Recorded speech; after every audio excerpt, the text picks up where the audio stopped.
people, but this is a short-term solution, getting them housing, getting them shelter, getting them rental assistance, getting them money to help clean up, getting them food on the table. And that's what President Biden has enabled us to do to help support those efforts. But my friends, we are in this for the long haul. This is not a situation that's going to go away, and the way I operate, I'm acting as if this same event could happen again in 10 more days. That's the preparedness that we need to have so this street, this alleyway, does not become a raging river, destroying the lives of people, their homes, and their futures.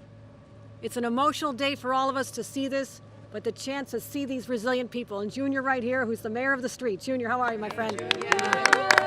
Junior's here. Junior's in the house. We are here to help you. And mark our words here today.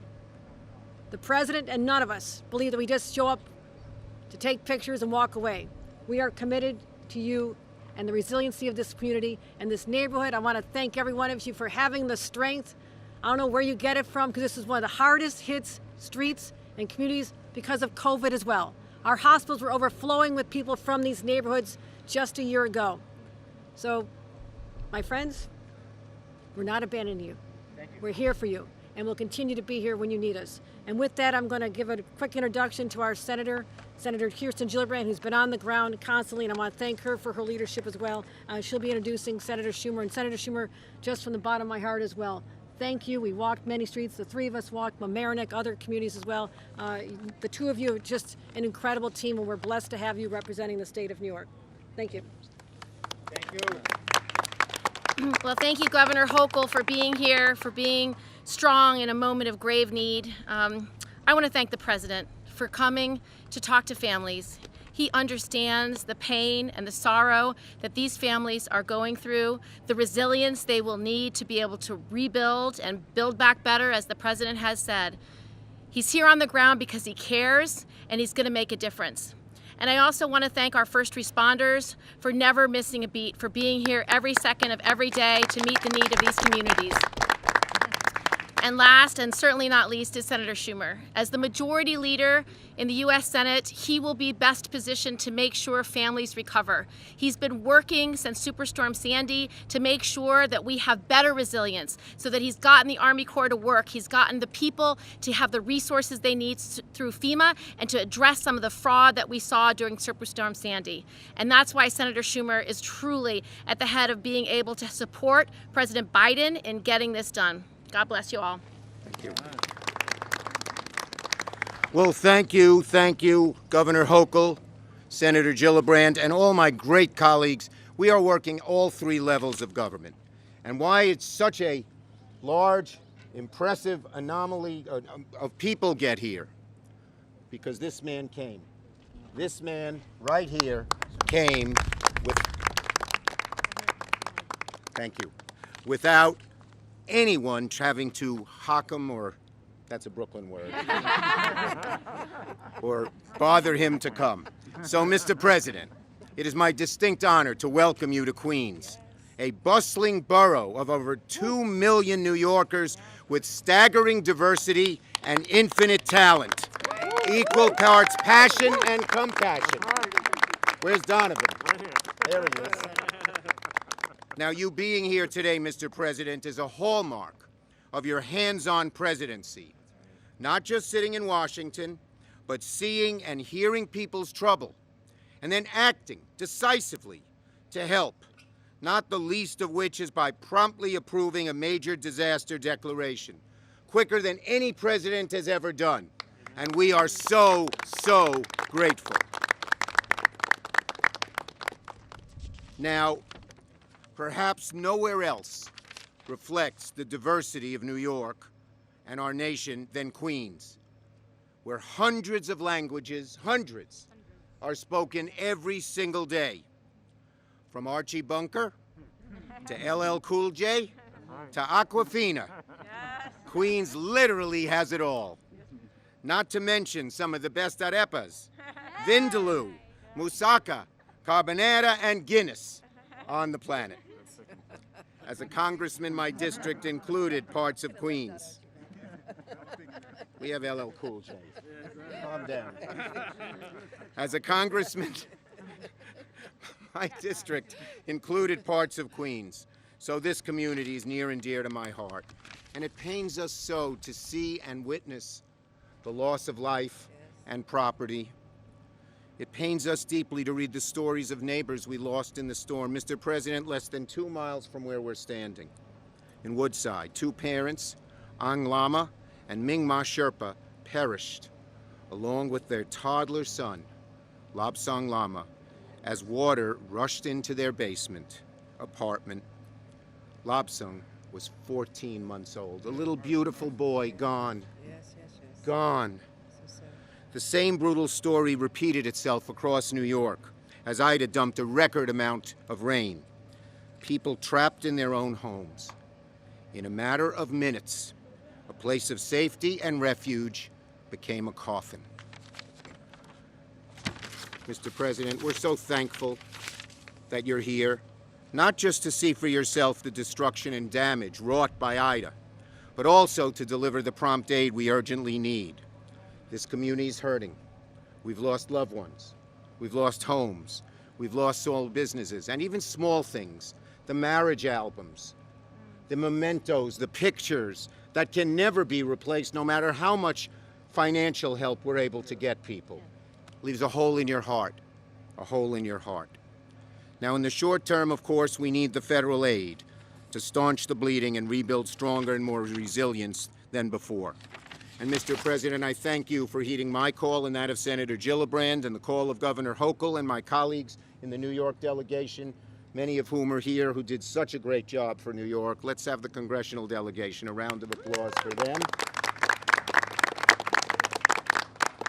And we all work to speedily get public assistance, which goes to the city and localities, individual assistance, grants, not loans, of up to $36,000 per individual, and small business support that will unlock aid to many homeowners and businesses who need it. But my friends, as you know, Mr. President, we cannot stop there.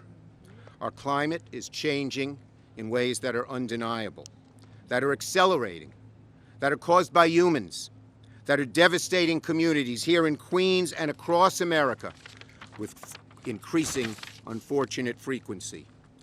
The last time this much rain fell on New York City was just 11 days before Ida, when Tropical Storm Henri deluged New York City and Long Island, only 2 months after Tropical Storm Fred ravaged upstate New York. Let me repeat that. In the span of just 1 week, New York City saw two once-in-a-century storms. 1 week. This is not normal. This is not normal. And that's why we so urgently need, Mr. President, your big and bold Build Back Better plan. We must attack the cancer of climate change that is driving these destructive storms. That means protecting our frontline communities that bear the brunt of pollution, and decarbonizing our economy ASAP, and implementing a just transition fueled by American workers being paid a fair wage. We need to prepare for the next storm and the one following that, and in doing so, ensure our investments help create a more resilient New York for this generation and future generations. Build Back Better has very ambitious goals. Reducing 50% of carbon that goes into the atmosphere by 2030 and 80% clean electricity by that year as well. This is your way, Mr. President. So proud of what you have done, so impressed to boldly and courageously confront the challenges we face, be they climate change, racial and economic inequity, or disaster response, and in the process, to build a healthier, a more unified, a more just, and a more robust United States of America. So without further ado, let me welcome the man who will lead us out of darkness of this present moment and help us achieve a brighter future for Queens, for New York, and the whole United States of America, our great President, Joseph Robinette Biden. Amen. Chuck, thank you very much. As an old joke goes, if my father were here, he'd say thank you. If my mother were here, she'd say, who are you talking about? Look, folks, let me begin by saying, I wish every American could walk down this alley with me to see and talk to the people who've been devastated. Just talk to them. None of them were shouting or complaining. Every one of them were thanking me as if it was something special. I mean it sincerely, that I was here, and hoped that we'd be able to do something. This is America, where I'm standing right now. These are the people, whether it's in Scranton or Claremont or anywhere around the world, the country, who built this country. And it's about time we step up. They're always the first ones that are hurt and the last ones that are helped. But that's not going to happen this time. The group I have standing with me, led by Chuck Schumer, and your Congresswoman, is this your district? Grace Ming. Oh, it's Grace's district. No, it's I want to thank her personally for her gumption, the way she's fought and hollered and fought so hard for all the people in this alley. I really mean it. Thank you, thank you, thank you.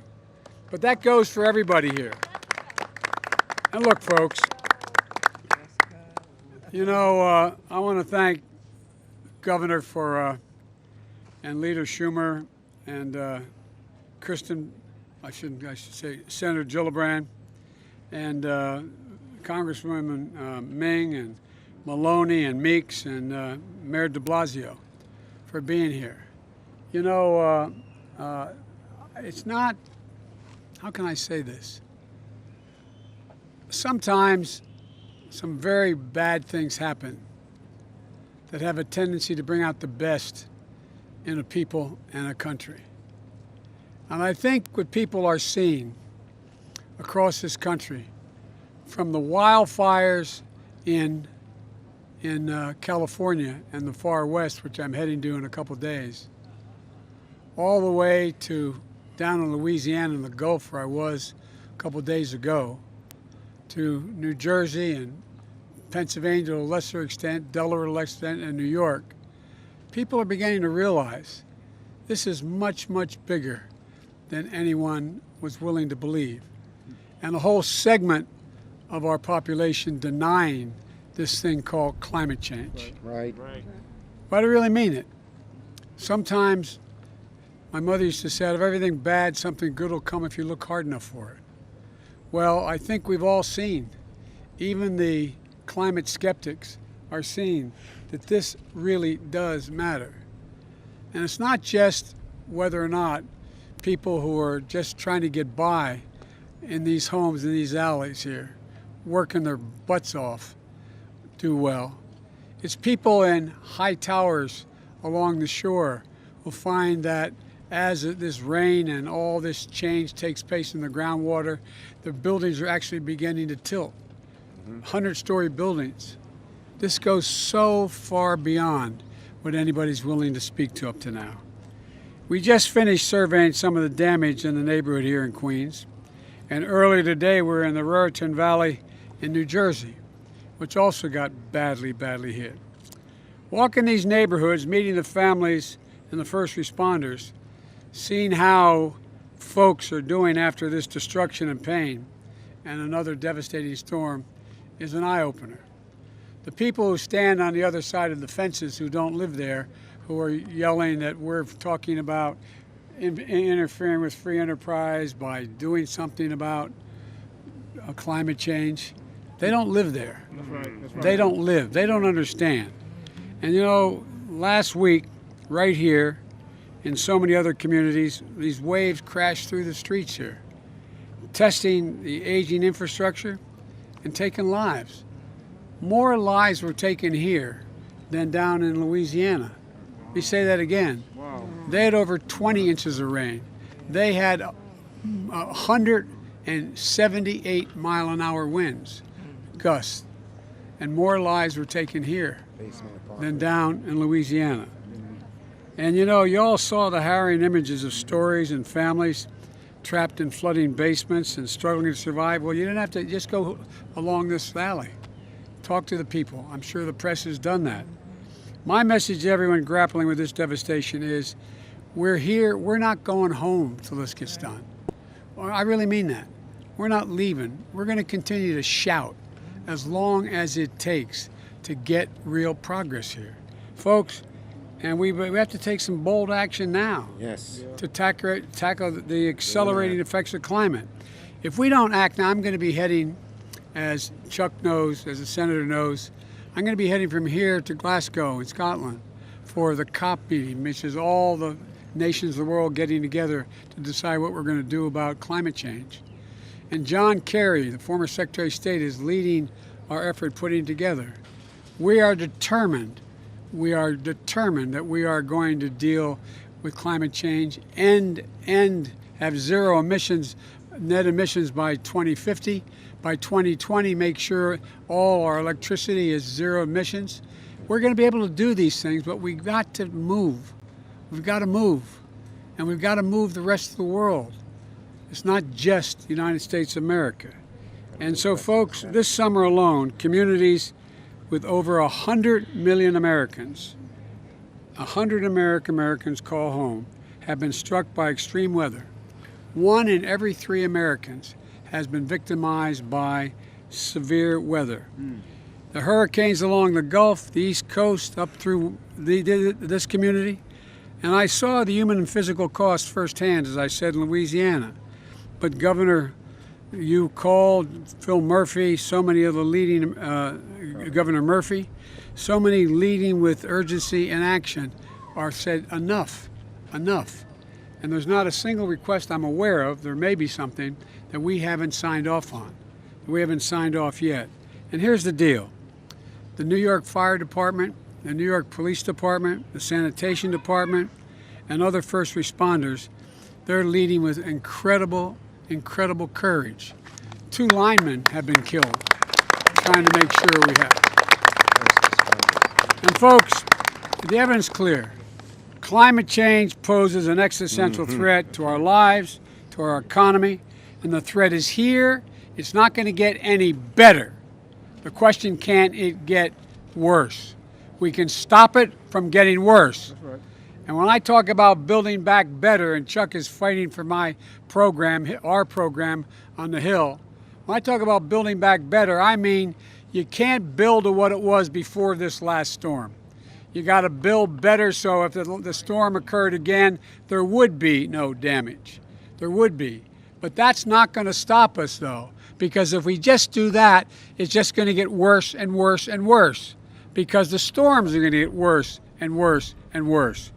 And so, folks, we got to listen to the scientists and the economists and the national security experts. They all tell us this is code red. The nation and the world are in peril. That's not hyperbole. That is a fact. They've been warning us the extreme weather would get more extreme over the decade, and we're living in real time now. Or we can look around the wreckage and the ruins and the heartbreak from so many communities to feel it. Just don't understand. You can feel it. You can taste it. You can see it. Precious lives lost in Louisiana, New Jersey, New York. Families living in shelters, subway stations flooded, decaying infrastructure, pushed beyond the limits. Lives and livelihoods interrupted once again. We're working closely with the governors and mayors and members of Congress and community leaders. On Sunday, I immediately approved the disaster declaration of Governor Hochul to rush federal assistance to where it was needed here. FEMA is working intensively with state and local officials, assessing the damage and mobilizing resources. One of the things I want to thank Chuck for as leader of the Senate. He has helped mobilize state, local, and federal. When they're all working together, that's when things happen positively. The Health and Human Services Secretary is working with the state to ensure folks on Medicare and Medicaid get the emergency care they needed. They're going to make sure it's equitable so that the hardest hit, including lower income folks, communities of color and the elderly, and the most vulnerable get help and get it first. They are the ones in the greatest need. And there's much to be done, and we're working around the clock in all these critical needs and areas. Look, I say to anyone can hear this or if this is broadcast. If you need help, please go to disasterassistance.gov or call 1-800-621-FEMA, 1-800-621-3362. We can get you help now. We can get you help now. And I know these disasters aren't going to stop. They're only going to come with more frequency and ferocity. And as I said, I'm working in Congress to pass two important pieces of legislation that this man here is honchoing through the Congress for me. The bipartisan plan to modernize our physical infrastructure, our roads, our bridges, our power transmissions, our distribution lines. How many bridges I just went through in New Jersey that have been overflown by the river. The river's gone higher than the bridges, having done damage to them.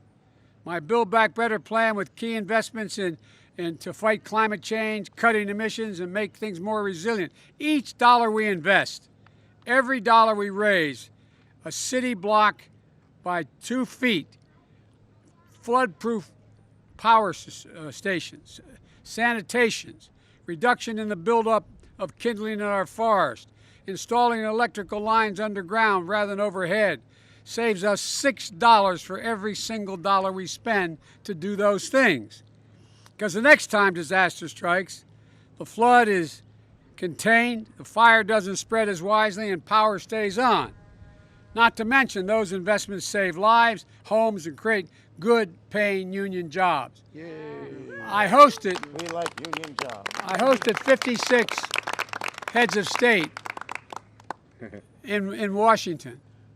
And I pointed out, we're talking about climate change. And I said, I think of one word when I think of climate change: jobs. Good paying jobs. Each of these things requires a good paying job, not $7 or $12 or $15, but $45, $50 an hour plus health care. That's what is needed. And so, folks, it will also, and Wall Street, not too far from here, acknowledges if we spend the money on these things, we're going to grow the economy, Yes. increase employment. You know, the fire in Oregon sends smoke all the way to the Atlantic. A storm in the Gulf, as you've now figured out, can reverberate 10 states away. Supply chains and crop production get interrupted, driving up costs, devastating industries all over America. This is everybody's crisis. Yes. Everybody's crisis. And let me just say again, the fact is that the damage done on the West Coast, which I'll be heading to, they've already burned 5 million acres to the ground. That's bigger than the state of New Jersey, if I'm not mistaken. 5 million acres. And you see it by the smoke that ends up coming over the East Coast. Folks, we're all in this. It's about time we stop the regional fights and understand. Helping somebody make sure there's no fewer fires in the West warrants helping people in this alley make sure they're not flooded. And by the way, it's not just the flooding. I'll end with this. Not just the flooding. Flooding ends up overrunning sanitation systems. And it causes disease. And people get sick. And it's serious, serious business. So we got a lot of work to do. Again, it's good paying jobs. We can put the economy back on a path to real growth. But in the meantime, we're going to save a whole hell of a lot of people's lives, and we're going to save a whole hell of a lot of money. God bless you all. Let's get this done. Mr. President, look at that nice kid with the American flag. Say hello. How are you, pal? What's your name? You can't hear us. How old are you? 7. Oh, you're getting old. Is that nice? And by the way, the neat thing about America, every time we end up with a problem, going into a serious circumstance, we come out better than we went in. That's because we're so diverse. That's America. Yeah. Be proud of it. Thank you. And don't jump. All right. Great job. Amen. Thanks. Thank you so much. God Thanks. bless you. I didn't get to mention all the names.